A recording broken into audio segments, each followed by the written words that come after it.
the 30th of March through the 3rd of April, really 28th of March through the 3rd of April, 2021. It's a full lineup of activities, mostly focused on celebrating those who blazed the trail before us, but also honoring our mother chapter and our mother college, who, if it has not been for Benedict, most of us would not be where we are today, considering how things were in the late 60s, early 70s when we all came through. But the activities will include Monday, Tuesday, we're doing a business forum of which Robert will talk more, a mentoring session, some business training. And then Wednesday, we're continuing that activity, but we're including brothers who have businesses. We're also going to do a formal reception with Dr. Artis, the board of directors, and the student government. During that week, we'll have our 75th honorary or signatory line of young brothers who will have been initiated just that weekend prior. They'll be conducting community service, and the major activities from that point include step show, which will include schools from throughout the 6th district. We'll have a comedy show, Cues of Comedy, where we've got Ricky Smiley, Joe Torrey, our very own chapter brother, Howard Bell, and an up-and-coming young man out of the Columbia area who's also frat. And the activities culminate on Saturday with our, instead of a black tie, we have a purple tie affair. And then on Sunday, as usual, and Paul will relate to this, we can't have an event that does not culminate at Dr. Blakely Scott's church. So our church service on Sunday morning with Dr. Blakely Scott. Right. Mr. Green, tell us a little bit about the anniversary and what it means to you. Yeah, so thank you, Paul. The point that I will emphasize that Jonathan has touched on is, and I'll start with one of the signature things about Omega Phi Psi, and that is fellowship. So this anniversary in that context is paramount for us to be able to present and put on, so that we can review the history and to fellowship. And as both of these brothers will tell you, that this history and fellowship will be a first for the chapter, and it gives us an opportunity to meet and fellowship with brothers that we have not met. Some we've just heard through a means of history, but very recently, what we've been able to do just with the planning for the 75th is to meet brothers from the original, not the original line, but from for several of the earlier lines, 1947. We've met some brothers in the 60s, met brothers all through 70s and the 90s. And that is a first for Omega Psi Phi Epsilon chapter. And so we're very, very proud to put this on. The other thing that's significant about Omega and most Black fraternity and sororities, we owe service to the community. And this is the piece of the mentorship program that we will talk about later, but that's the service that we're aligning with this signature event, the 75th anniversary for Epsilon chapter. Excuse me.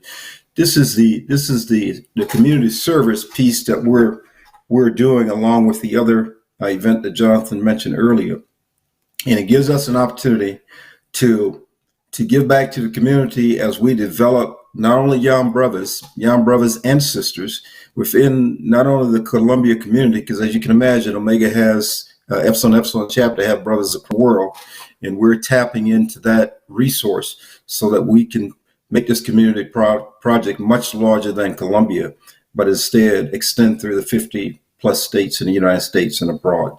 And Paul, I'll stop right there and entertain any additional questions you might have. Consistently and it's really a pleasure and an honor. Great, great. And I'm glad to have you on the show. And tell audience a little bit about yourself. Well, I've got about 40 years experience in civil rights. Reverend Dr. Ralph David Abernathy recruited me out of college at Benedict to work with the Southern Christian Leadership Conference.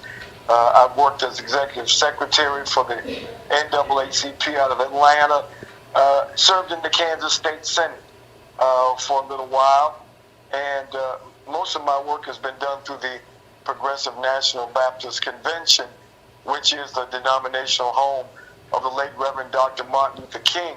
I currently serve as secretary of the Missouri Democratic Party, and I chair our Progressive Caucus for the party as well. I think you know I'm a former U.S. Army veteran, and just been committed to civil rights advocacy and human rights advocacy, really, Paul, for most of my life, beginning in Spartanburg, South Carolina. Great, great. You're a member of Omega Psi Pi Fraternity Incorporated? Yes. Well, there is no, listen, if you talk about fraternities, there is none other than the Purple and Gold. Purple and Gold. Yes, sir. Yes, sir. Going back into what made you decide to want to run for office? Well, you know, as I said, I've been involved politically, Paul, all of my life. Probably starting back at Dorman High School in Spartanburg, South Carolina.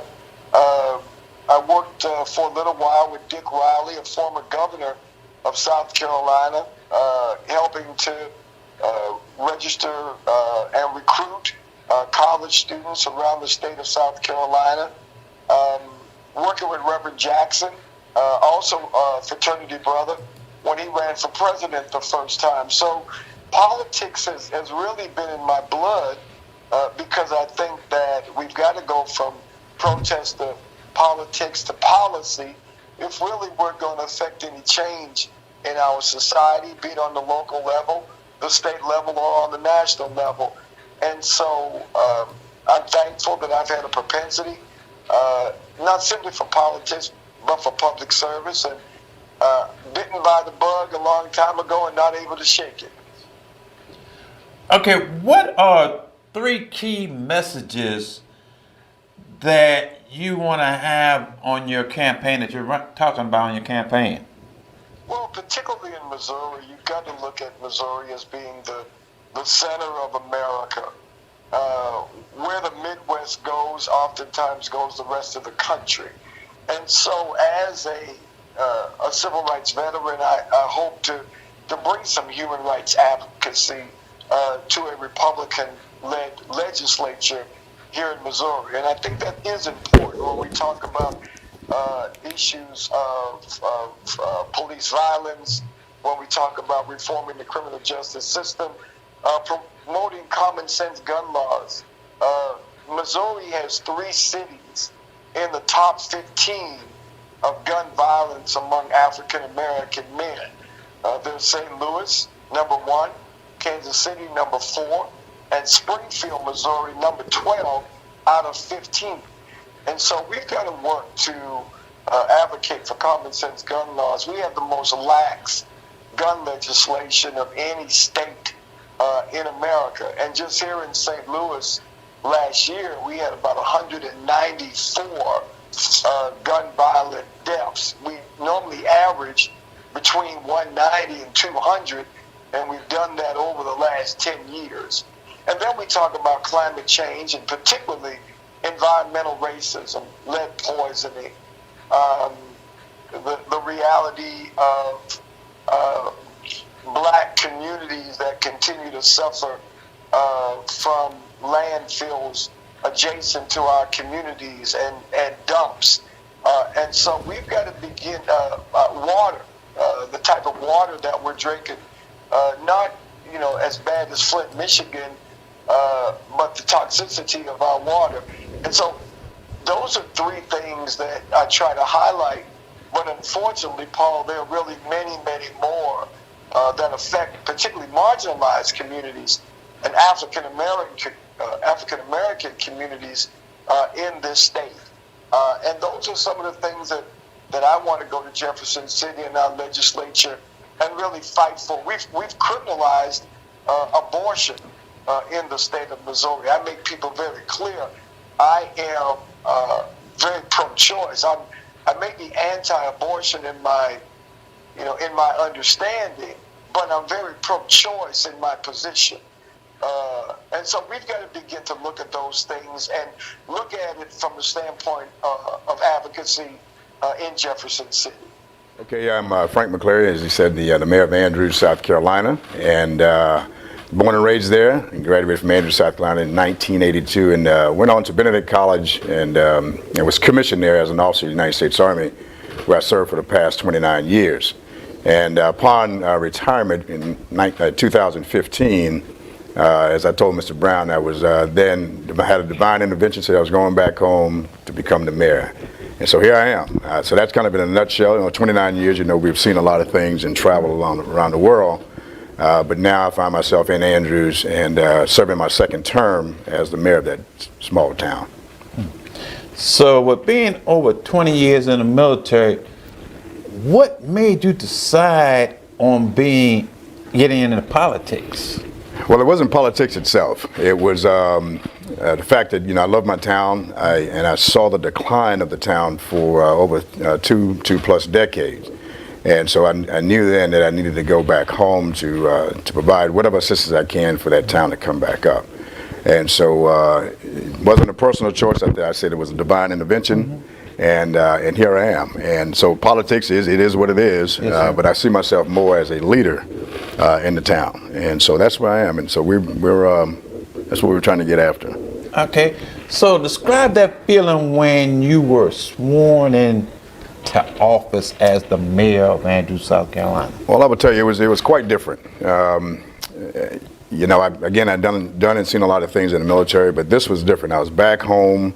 It was a huge build-up, how campaigns go, and my family was there, and so and I just knew the importance of what I was about to get into, and so the emotions, a lot of that had built up, and so then at the night of the conclusion of the election or the campaign, it was just overwhelming. Everyone was bursting in tears, and I knew then that's when I felt the weight of what we had to do and how far we had to go, and so it was just. But it was still comforting to know that I would be there to help my town begin to recover.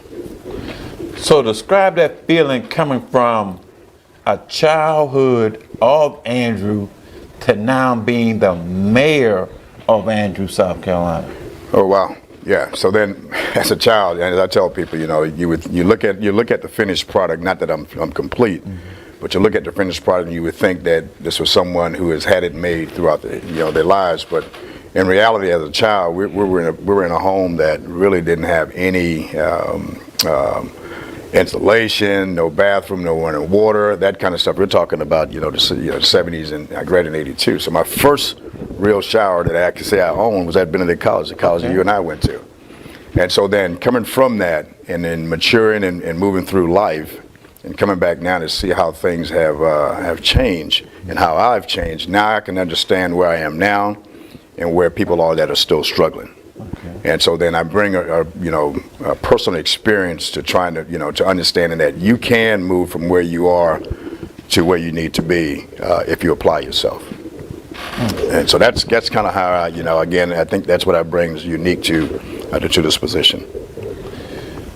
Coming from that military way of thinking to being a civilian, how did that help you into your decision-making process as mayor? Well, and I know many of us, and I know it's only 1% of the United States that serve in the military, but for those who know, the military teaches you how to plan, analyze, and think through and come develop a solution for the problem, regardless of what it is, how small or how large it is. And so everything I've learned in the military for the last 29 years, I am actually applying it here in Andrews. I mean, all of the thinking through how to make do with less, because again, you only survive on what you generate in terms of your revenue. And so then we don't have it's not a big town, it's about 2.2 square miles, 3,000 people in the voting population, but we serve about 11,000 people, 4 schools. So then with a budget of $3.5 million, that's not a lot to go around. And when you're having challenges with your infrastructure, those things, so you have to be really, really careful on how you allocate the funds for the things that are important. And so again, I learned all that, because I manage, a budget of over $100 million at times throughout the military. So then it teaches you a lot, and it's a great foundation. And if I had it my way, I would have every American go in the military for at least 3 years. I know that's right. Yes, sir. All right, then, as I said, I'm Dr. Jeter. I'm the director of the Center for Cybersecurity at Benedict College, our alma mater, where I oversee a program that's designed to provide, which is a K through 12 program, working with middle school kids, high school kids, undergrads, getting them more aware about online safety, cybersecurity awareness, coding and training. It's a program designed to really focus on educating young people about how to be safe online and to avoid cybercrime. So what made you want to get involved with cybersecurity? Okay. Well, I think a lot of my career, I've always been about giving back to the community, those kinds of things. When I had an opportunity to come to Benedict, I was the department chair of criminal justice, and we got a very small grant at that time to work with young people within the cyber sector. And so it's where you see changes can be made in people's lives. Correct. When you start with them young, get them young, educate them young, then you have a better chance of really influencing their future. And so most of my career, I've always worked with young people, trying to pretty much keep them on the right path. Now, I know you are at Benedict College. Tell the audience a little bit about that great institution, Benedict College.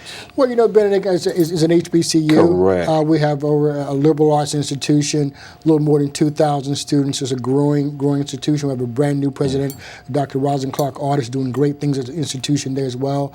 We're one of 8 HBCUs in Columbia, South Carolina, but the largest one in the capital of Columbia, South Carolina as well. So we're doing some great things.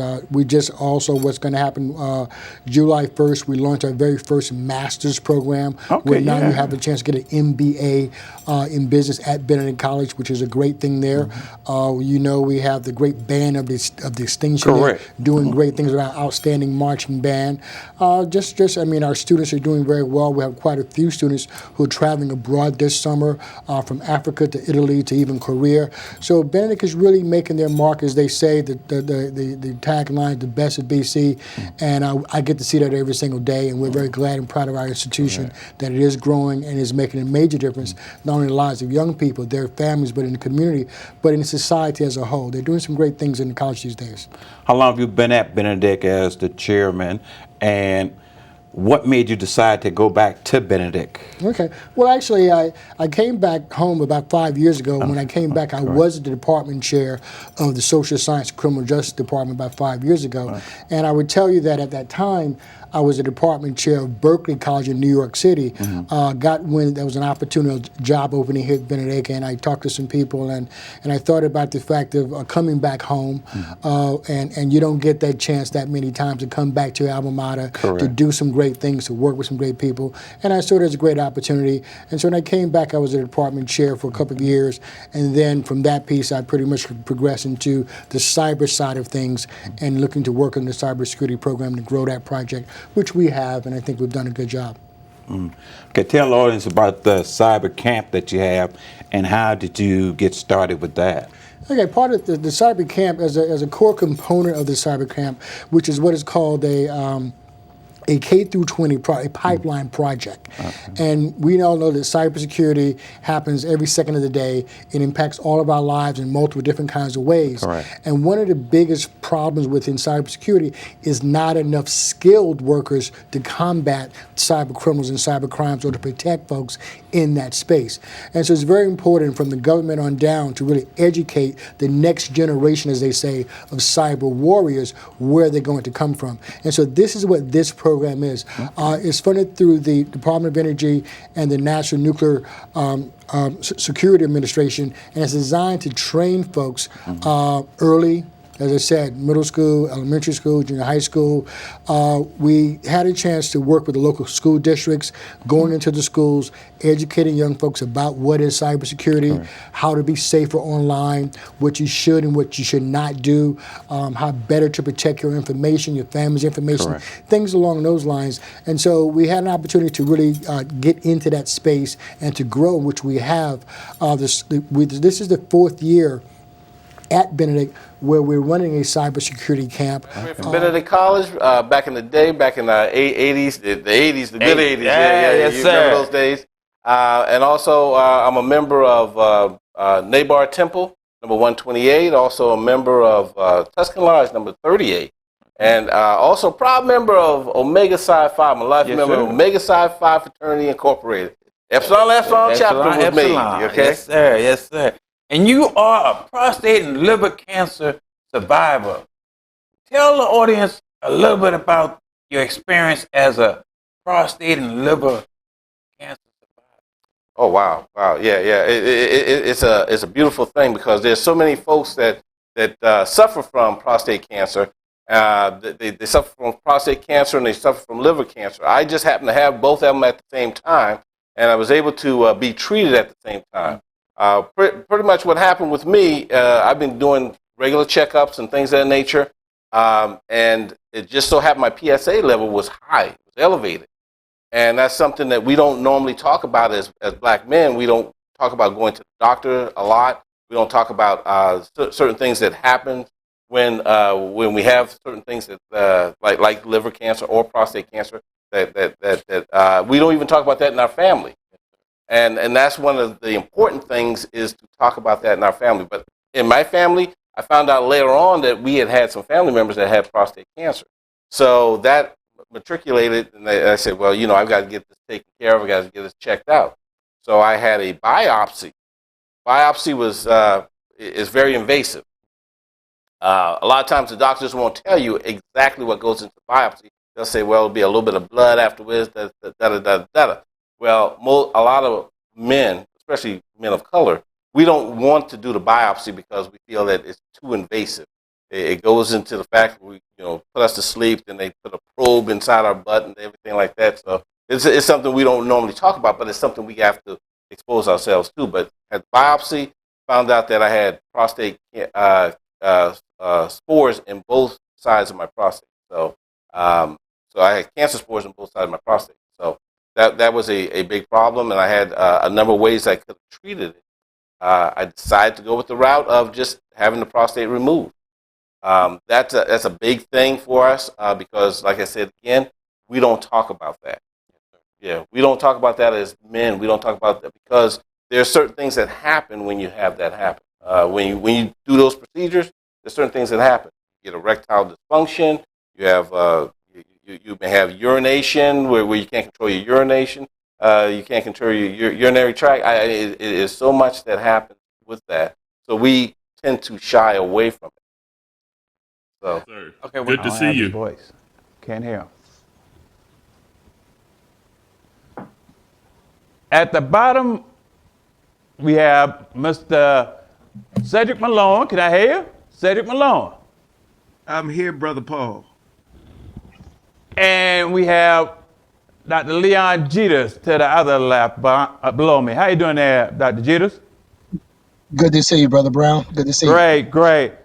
Okay, tell the audience a little bit about yourselves. And first of all, I want to tell you, each one of you, that it was an honor for me to pledge back in '82 with you. And I love each one of you. And this is 38 years ago that we did this. And we have, tell the audience a little bit about yourself because it's an honor for me to just have y'all here today.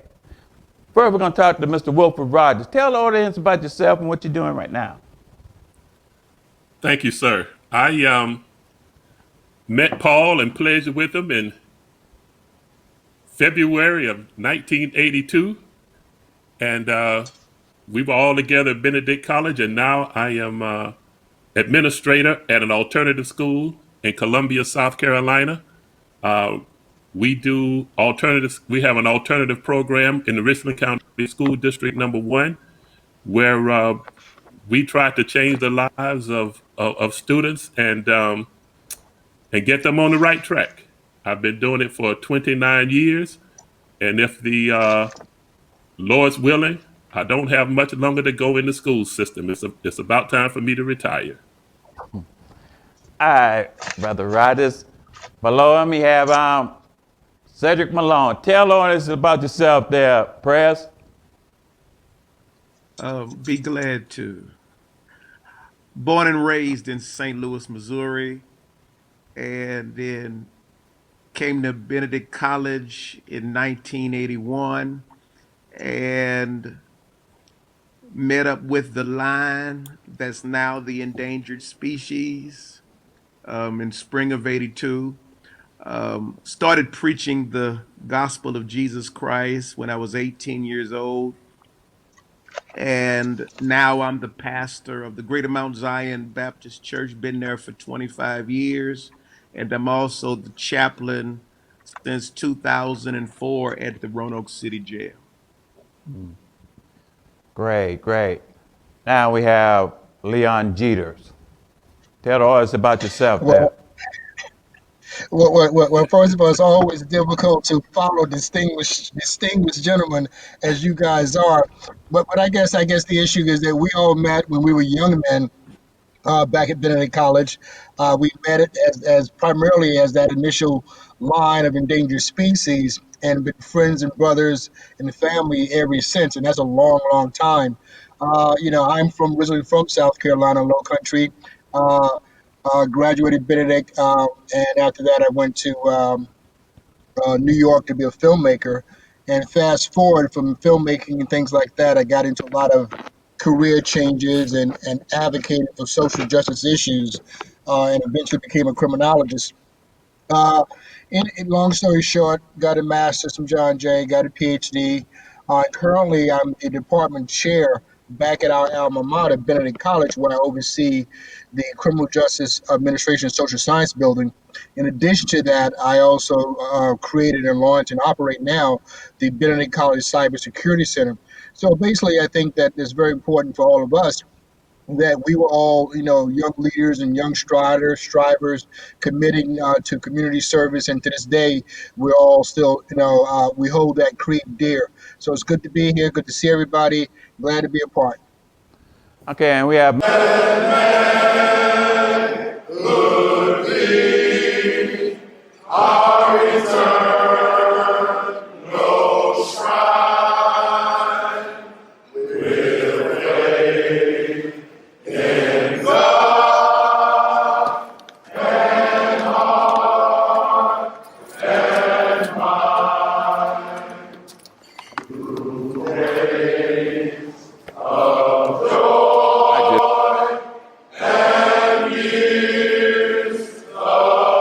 baseball team also, so we traveled a lot during that time. But it was an experience for me. That was something I thought I would never do, was pledge. So it was actually in my senior year. And we built bonds. We did a lot of things together. We hid together. We ran together. But most importantly, we became closer together, which was really outstanding for me. And it really uplifted me, just being a part of that organization. next picture we have